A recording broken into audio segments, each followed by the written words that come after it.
back, everyone. It's as of release, November 5th, but that's not when we're recording this. I, Germa, have recently been unbanned from politics just in time for our election episode. Woohoo! Shall I read the decree? Yes, read the decree. We've got our glorious leader, Jeremy, here. And this is it the first time Jeremy's been on? I can't remember. This is my second time. His second time. Third. Third? Oh my. No, I said second. I don't know what you're talking about. Oh, goodness. Call me by it the way my mind's flipping. Anyway, read the decree, please. By decree of His Excellency the Bishop of the Diocese of Discord, it is our judgment that His Highness the Prince of Politics be released from the ban in his domain. Henceforth he shall be restored to his venerable position, and once more spew forth his takes of hotness. Yes. Yes, Return and of the King. if you guys look in the VC chat, which we'll have pulled up for the episode itself, I had actually made a little Photoshop about this. Unfortunately, the other people I showed didn't quite get it. Jeremy, I'm hoping you understand this one. Yes, That's pretty I get it. amazing. The proclamation of the German Empire. And that's what they I did. like how I'm your right hand man. How is this occurring? Well, okay. I was just thinking, who's gonna be there? Because, like, okay. Snailed, very obviously Bismarck here. Snailed is so Bismarckian. The riffraff in the background, I thought Cubic and Dragonite were good choices because they were talking when I was photoshopping it. Regina's a good choice over here. Yeah, and then we have Creedon in the back taking a good look. Tasha and T-Bone standing on guard. By the way, T-Bone's head in the photo actually fits. It actually works. Yeah, I actually forgot he was there for a brief second. He looks so smug too. He's like, And behind Jeremy, we have Envy, who just there. I'd accidentally put Envy, where I'd put Ethan because I forgot I'd put Ethan there. And is Envy still on the where'd server? Envy go? No, Ethan's back. He's around. He's clicking. No, Envy. Oh, Envy. Yeah, he's still here. Yeah, okay. It's Ender who left.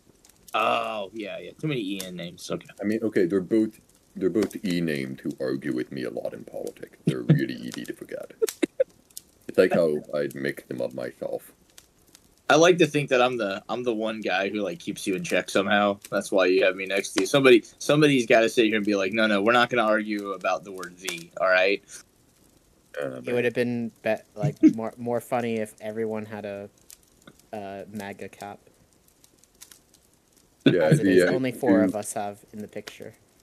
Yeah. And then Regina there, I had to use Regina's old profile pic, the first Regina account, because all the respect in the world to Regina, she changes her profile too much for people to recognize her on face glance. She does have cool profile pics though. It works that way. She changes it as often as she changes her clothing. Whenever I see Creedon's little PFP with I think they call it the Momiji. I don't know who that character is, but everybody talks about it. All I could ever think of is we were having a discussion about people being fairly normal, and I accused them of being fairly normal, in all caps he's shouting at me, "Look at me, llama! Just look at me!" Yeah. And if you look very closely, it's supposed to have a translucent background. But it's got the checkering for that, but for some reason it's not. And I did not care enough to make it translucent, so I didn't. And just like that. But there you go. We have an election to talk about. Yes, that's partially why we have to have Jeremy on today, because we have to make sure he has to keep the Prince of Politics in check. Yeah, this was totally planned and not at all ad hoc on my part. So following the previous election, which was quite close, the former president who lost the previous election is running for re-election again. And it's quite controversial, too. Oh, yeah. Luckily or unluckily, depending on who you asked, he managed to beat the legal challenges to its presidential campaign on constitutional grounds, which is. I looked at the exact challenge and I'm like, yeah, I don't think this is gonna fly. It's a little wild that there's been more than one, right? You know, talk about like conspiracy theories that go around. You know, you could really see this as like weapons. I can understand why people would see what's happened leading up to this election to the previous president as weaponization of the justice system. And it makes perfect sense why people could see that. You know? Yeah, and I mean, there's all sorts of issues with failure to properly budget and keep a thin government instead of just overspending and increasing the debt.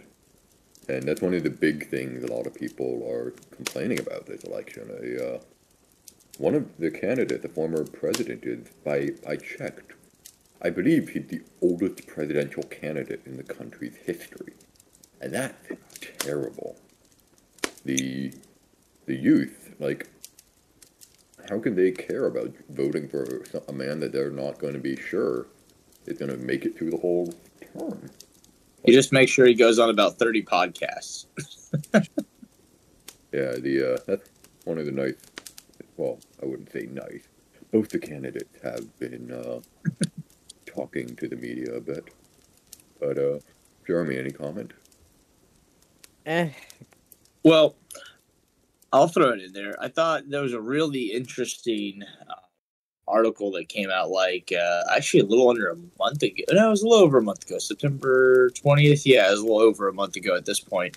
You know, and they were talking about they were talking about the fact that there's a lot of pressure right now when it comes to the previous president, that there's a lot of pressure to silence not just him but those who support him that exist in the government, right? So there's a lot going on right now, and we're 4 days away from this. I think we're 5 days away from five days away from the election. Yeah.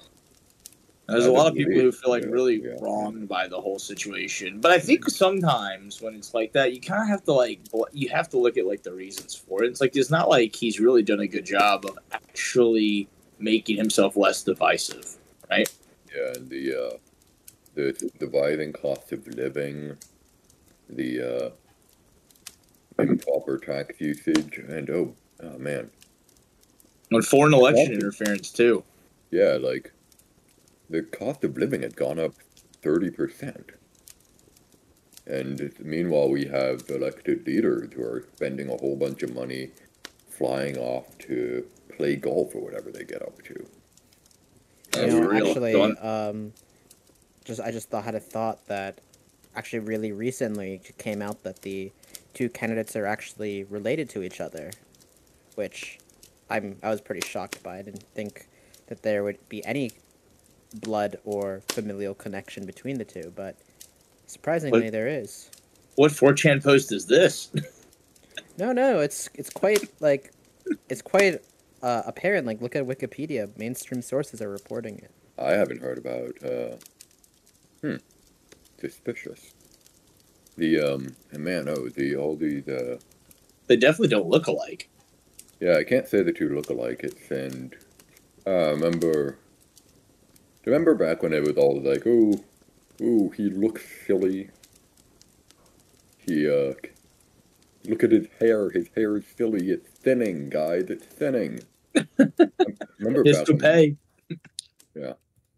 I mean, it's petty, but I don't know. Is it better to have petty bickering, or is it better to have actual serious concerns to be fighting over? I think the question is how you define better. Is it more entertaining for there to be petty bickering? Of course. It would just be boring if there wasn't. Is it better for the nation? Probably not. That's probably not the case.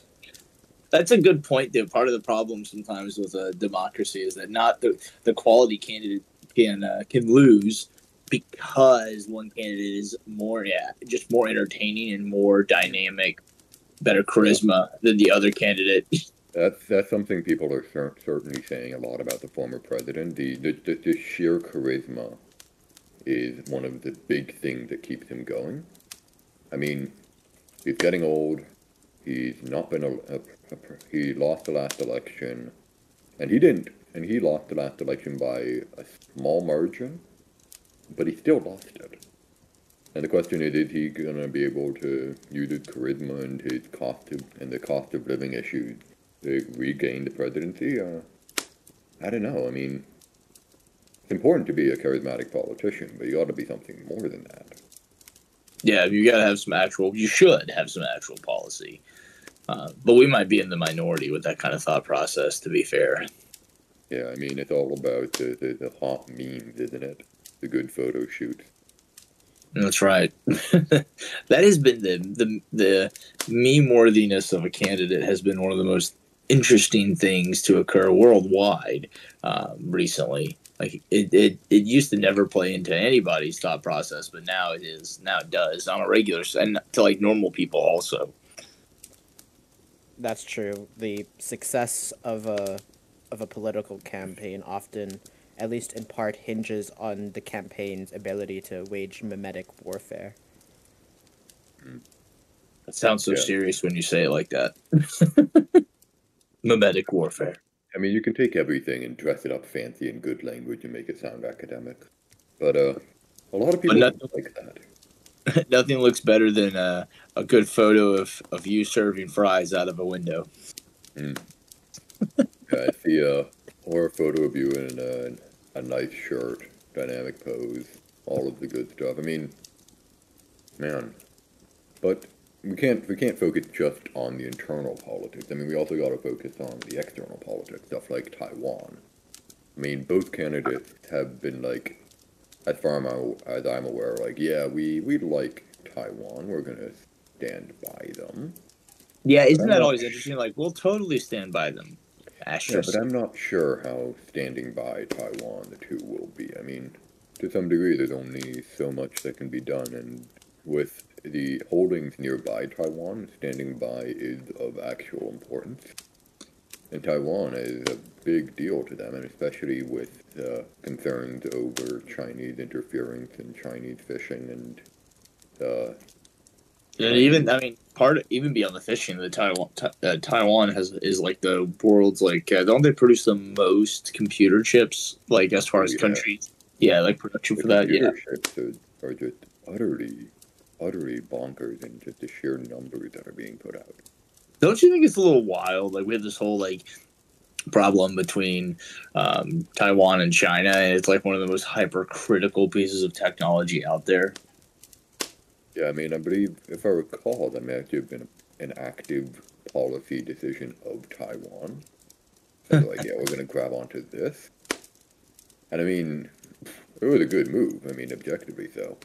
What's really interesting about the whole thing is there's only about, I think, 1 or 2 companies who can make the machines to make these things, and they're both European. Yeah, those things are always so expensive. I can say I personally have a customer who has like some dental machining equipment, and it all like comes from like Germany. Everything comes from Germany, I swear. Oh yeah, no, Germany. The machines that make it. If Germany, if I recall, is the world's 2nd largest exporter by GDP. Yeah, which is insane. Because Germany is not that big. That's because they're selling machines that cost $80,000 a piece. Ooh, 80. That's the small ones. Yeah, I was gonna say some of I wouldn't be shocked if these microchip machines had a multi-million-dollar price tag. Oh, I bet. You know the support contract on that's going to be wild. Oh man, yeah. And then there's, I mean, once you get into precision stuff, I mean, the some anti-aircraft systems that the Americans run are like $1 billion per unit. I think that's the Patriot system, which is $1 billion each. Wow, that would be a lot. Yeah, it's big, but I mean, when you're that precise about things, it's got to be. But international trade, I mean, I think it's definitely one of the bigger issues for this election. I mean, people aren't saying it explicitly, but it does matter. because I think people have a messed up idea of what international trade actually like how it works, and then how it affects their daily lives. yeah, Certainly, in terms of the rhetoric, there's a lot of discussion and controversy between protectionism versus free trade. the Yeah. free trade, it's a big thing. I mean, it's utterly integral to a lot of people being able to live. I mean, especially when you don't have access to all sorts of things. I mean, Pablo, imagine how your life would be if you didn't have trust that every time you ordered any electronics that it would make it across the Pacific in one piece. Oh yeah, I mean, like half my stuff definitely comes across the ocean.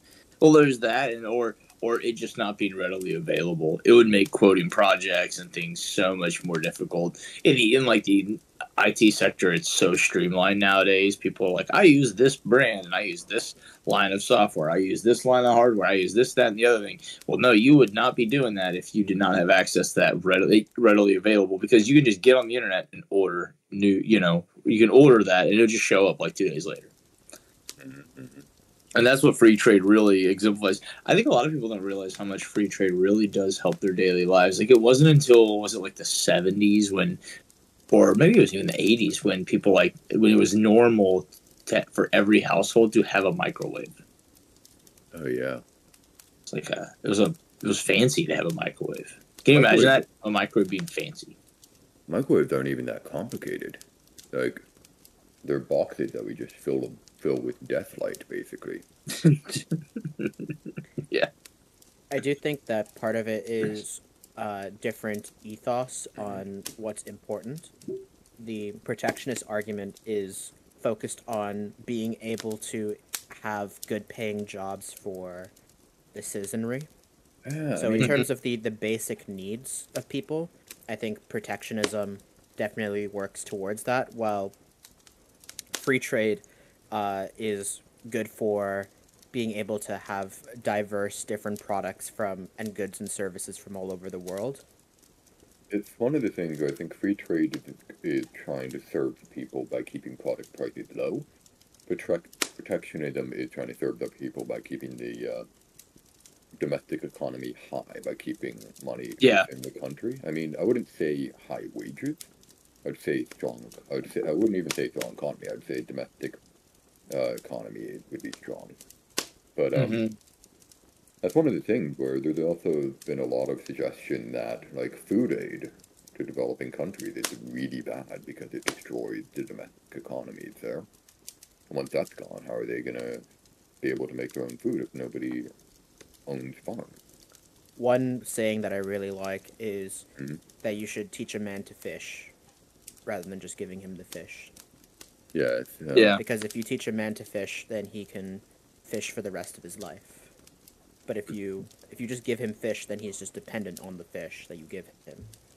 But in terms of the election, I mean, one of the big concerns that I've been hearing about is that it's a very important election, and there's a lot of worry that if the election doesn't go the way some parties want it to, there's going to be serious violence at the end of the day, which is really nasty to think about, especially, I mean, given how you love violence, Jerma.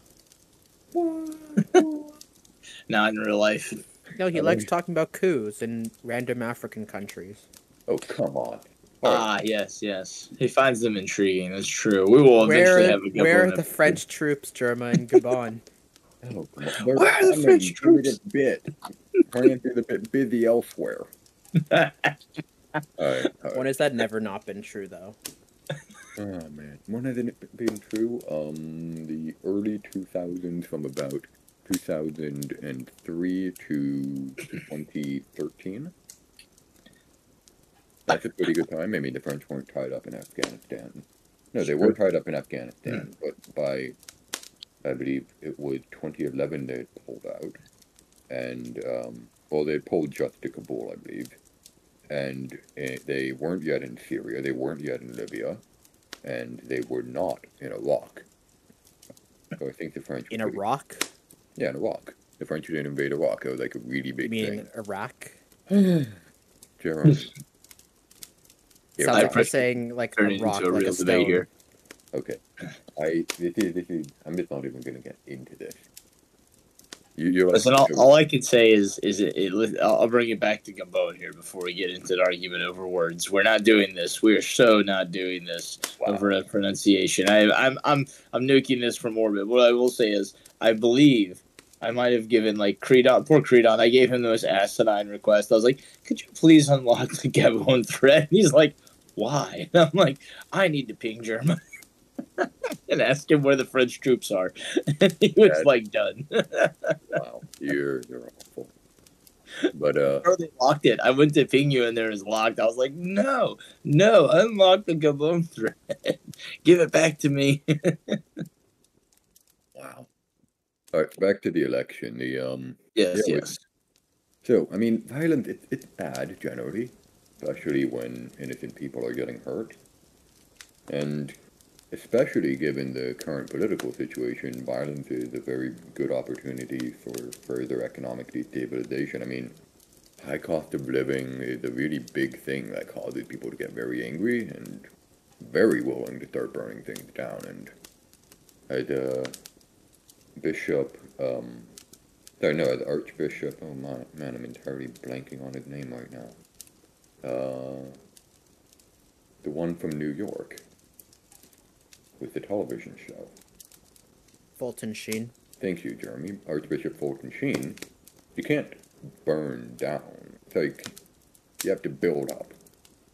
Nothing good comes from destroying everything. So, what good is it to have political violence after an election? I mean, I think everyone can agree that like political violence is just, to some degree, fundamentally bad. Yeah, and that's something that they're really worried about with the foreign president or the former president. So, And then there's a lot of concerns about military expansion and an upcoming war. I mean, the war in Ukraine, people are like, we don't need to be involved in that. And I mean, to some degree, it's not that important. But then a war in Taiwan, that would be of monumental importance. The allies would be getting involved, and it would be a massive trade issue. So, Well, there's an entire question about whether China even intends to invade or if they're just posturing. I mean, they've tried to invade twice before. Yeah, like 50 years ago. Yeah. I mean, China's changed a lot since then. sure. I mean, Mao's dead. We went through Dengism. The economy's globalized. I mean, yeah, that's one of the funny things. Like China's I think it's a biggest trading very- partners are all the people who they'd be going to war with over Taiwan. I think it's a very valid train of thought to say that this is just more of a manifestation of wolf warrior diplomacy than actual intention to invade Taiwan. Mhm. Like, it's the same thing with the whole South China Sea issue. Like, I think there's more reason to be. I think the South China Sea is far more reasonably real. There's serious harassment going on there, and or just China like is the way actually that doing stuff. China's like does diplomacy in recent times, which is like just very aggressive, hostile. Like, you have their diplomats calling people dogs on Twitter. I mean, granted, that's kind of funny. I remember when the former president, let me pull it up. Yeah, when the former president called him short and fat. Him being Kim Jong-un, that is. That was... People were, like, freaking out over that, but like, now in retrospect, it's really funny. Yeah. Babalam, any comment? I mean, not on this particular topic. While you were talking, I was looking at a really interesting article that was talking about how, the former president actually, had to go. We're talking about like, what do you call it? Weaponization of the justice system, but how he had to go through a challenge, even just a challenge for him to run again. We already had a few of these. We've seen them. It seems like there's just a number of a number of attacks that have come at him one way or the other, no matter what he does. So you don't usually see this kind of focused attack, right? Usually if a president finishes, for the most part, they're just done. Nobody bothers them ever again. I mean, there's. I mentioned this when we talked about this earlier, but like, there's some validity to the constitutional claim, but it's like, I don't really see it. And it's certainly not some. It's certainly something that's being done politically. It's not something that they're doing out of the serious worry of their heart. I mean, if you, Yeah, it's more of like it's a weaponization of the judiciary. yeah, Yeah. like if the former president was just like, okay, I'm retiring, I don't think anyone would say, you can't run again, by the way. But as the listeners may have noticed, we have been somewhat largely giving the former president a lot of flack, and we haven't at all talked about his rival, the incumbent president.